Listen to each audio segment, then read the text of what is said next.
Hi, my name is Leah Day, and this is a special video for Quilt Shop Gal's 2015 Free Motion Quilting Challenge. This year is all about pillows, and this is such an awesome way to practice free motion quilting on a small project and learn some extra techniques along the way. For my project this month, I decided to modify the dancing butterfly quilt pattern and take one of the blocks, change it just a little bit in order to fit the surface of an 18-inch pillow form. In order to follow along with this video and make this block, you will need to pick up a copy of the dancing butterfly quilt pattern. To make sure that everyone who wants to join in can join in and have lots of fun with this project, I've set that pattern, the download version, to 50% off. So you can pick it up at leahday.com, save some cash, and learn loads about free motion quilting. So let's get started learning how to quilt the surface of the block and a few modifications I've made to the existing pattern.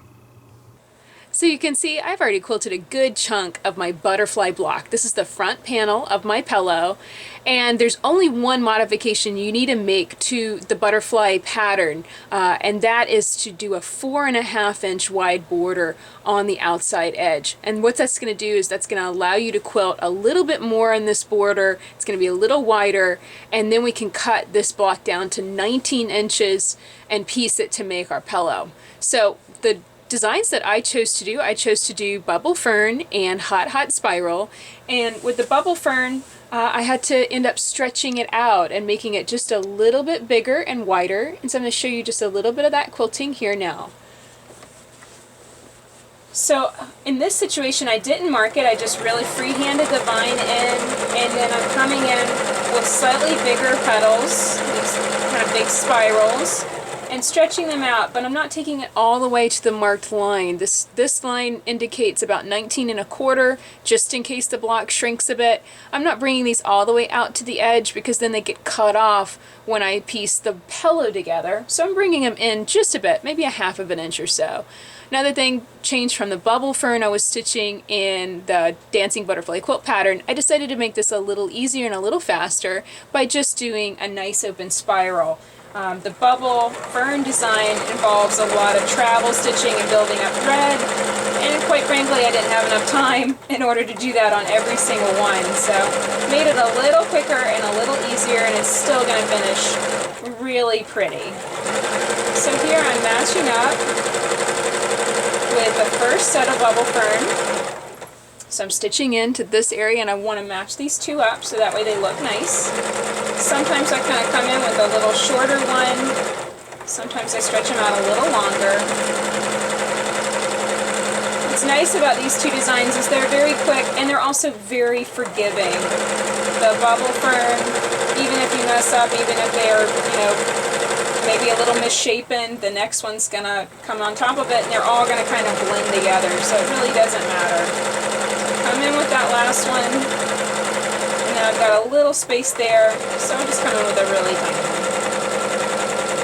one. Okay, and you can see that I built up thread along this fine line. That was just simply to make it stand out a little bit on the pillow's surface, and also to hide any travel stitching mistakes. You can see sometimes I stitch off just ever so slightly as I'm forming these petals, the fern, off the edge, and so by building up thread and travel stitching I can hide those little errors and also add a little decorative quality to the surface of the block at the same time.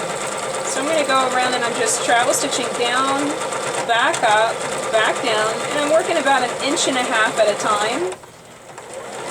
And that's just going to build it up all the way around. It's going to look really pretty. This is an extra step. You absolutely don't have to do it, but I like thread buildup. If you watch some of my videos, you know I really like density. I think it looks pretty on the surface of the quilts.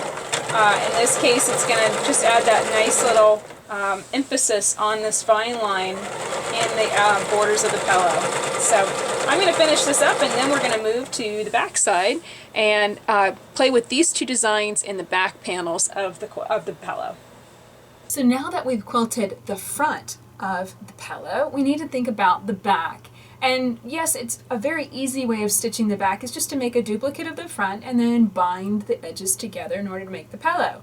Well, personally, I don't really like that option. I like to have a two-piece back with buttons so that way I can take the pillowcase off if it gets dirty or if I want to change it out with something else later. So for my back, I did a little bit of extra work in order to piece two sections and quilt them separately. So here's the steps on how you're going to do that. First, you're going to cut two pieces of fabric B and a skinny strip of fabric A, and you can find detailed instructions on the length and width and all that kind of stuff at quiltshopgal.com. Okay, so sew those pieces together so that you form a section with that skinny strip in the middle. Then you're going to take a piece of interfacing and place it within that skinny strip. Now fold the whole thing in half and stitch along that skinny strip right in the ditch. What that's doing is basically it's creating a little buttonhole strip. We've got some interfacing there that's going to be nice and stable.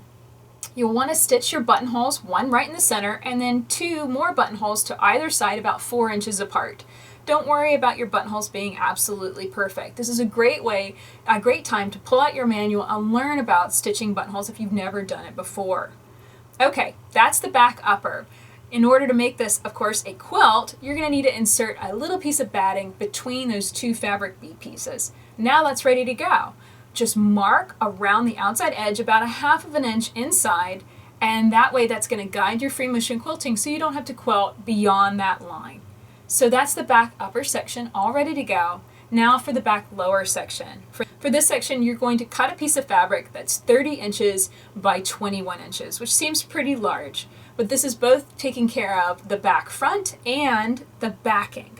So what you're going to do is then take a rectangle of batting and place it along one edge of that rectangle fabric, and then fold the fabric over. What this is doing is creating a nice fold line so then that you don't have to finish that edge later. Baste this securely. Personally, I don't really feel the need to use basting pins or anything on anything this small. I just smoothed everything out nicely, and then it's ready to quilt. So that's how I created the upper and lower back sections of my pillow. Don't get too worried about having everything exactly the right size. We want actually our pieces to be slightly bigger and wider than we need because quilting will shrink these pieces, sometimes quite considerably, and we need to have space to cut them down. The finished size of the pillow is going to need to be 19 inches because then we will piece the pieces together with a 1/4 inch seam allowance, making the pillow case 18.5 inches. Okay? You need to make sure that everything's going to fit within that, and that as the quilting shrinks, it's not going to shrink it down so small that it doesn't fit the pillow form. So, all that covered, let's get on to quilting. So here I'm working on the lower back of my pillow, and this is a very big piece. It's a very, very big, very open piece, and you might be wondering, well, what do you do with a space this large? And one thing I do is I try and break it down and fill in a large section at the same time. So I'm breaking it down diagonally with this really big bubble fern, and I'm not building up my bubbles as much as I normally do. Instead, I'm just kind of coming in with the dense spiral and coming back out again. I just want to fill this very open. It's the back of the pillow. It doesn't need to be perfect. It doesn't need to be very densely quilted. But I do want to break up the space and not have to stitch one design over the whole thing, which can get very boring. So I'm just taking these and stretching them out, and generally this fern design is kind of taking up about 4 to 5 inches of space right down the middle of this back section, and that's going to take up quite a lot of space and really make this nice and easy to quilt the rest of.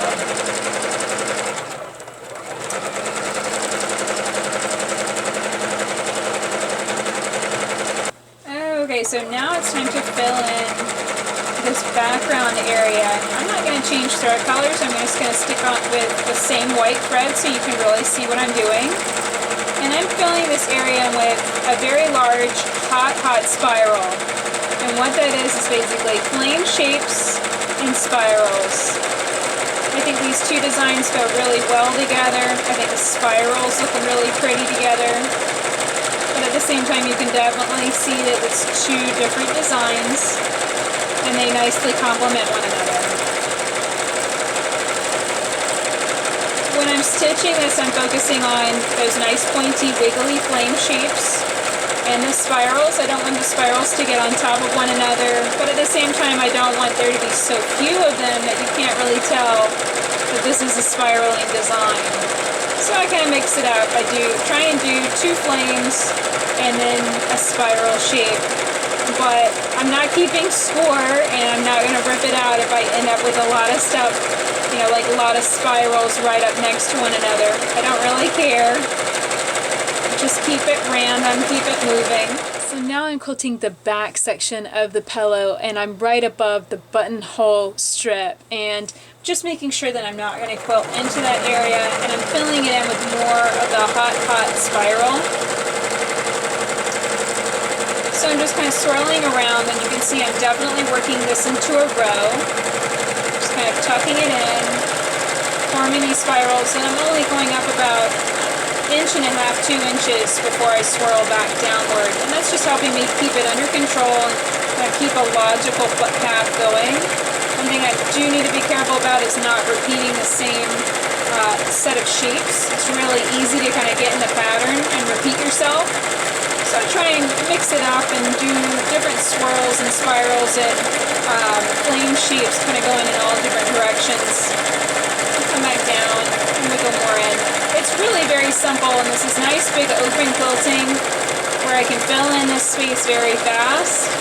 I wouldn't advise doing anything too time consuming on the back of your pillow, just simply because it's the back and you've got buttons there, and of course it's nice if it looks nice, but it doesn't need to look spectacular or take 100 hours to quilt.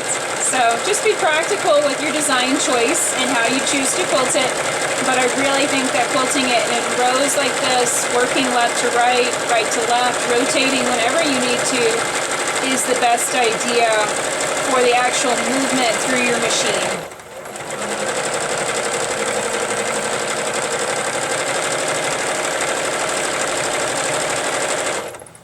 So our pieces are ready to put together, and they do require a little bit of trimming. So let me tell you the sizes I cut them down to.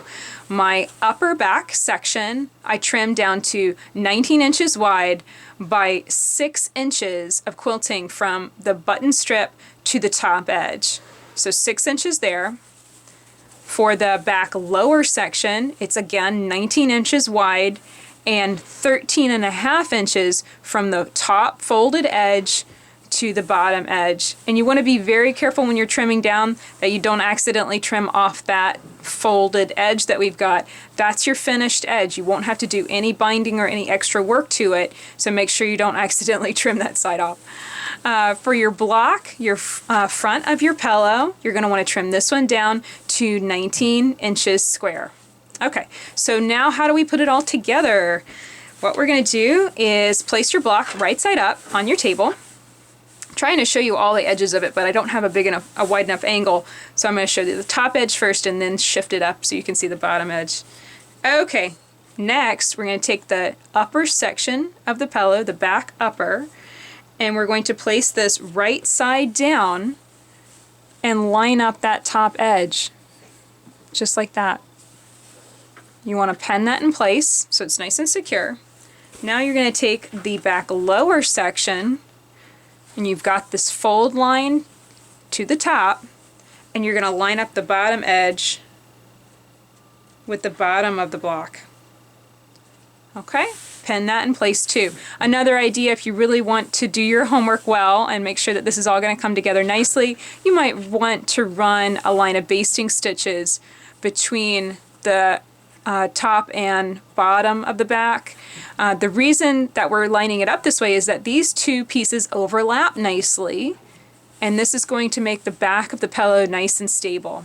So now that it's all layered together, pin it in place, do some basting if you want to, and then you're just going to stitch all the way around with a 1/4 inch seam allowance. You might want to use a walking foot just so all of these layers don't shift. Go all the way around with a 1/4 inch seam allowance, and then we'll turn the pillowcase right side out right here in this button area.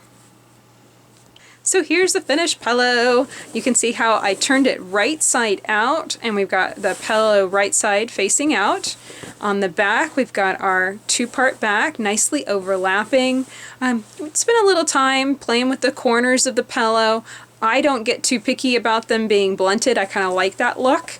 But if you want them to be nice and sharp, you'll want to trim those corner spots on the inside just a bit, and that will make them a little less bulky. Now the very last thing that I do is open up the buttonholes and then place the buttons and sew those on. And the reason is when you get a pillow in here, you can see how much puffier it is.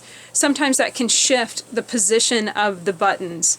The buttonholes, of course, are fine exactly where they are, but the buttonholes might move around depending on where the buttonholes are lining up. Okay, so I'm just going to slice this open very carefully, not slicing my buttonhole stitching.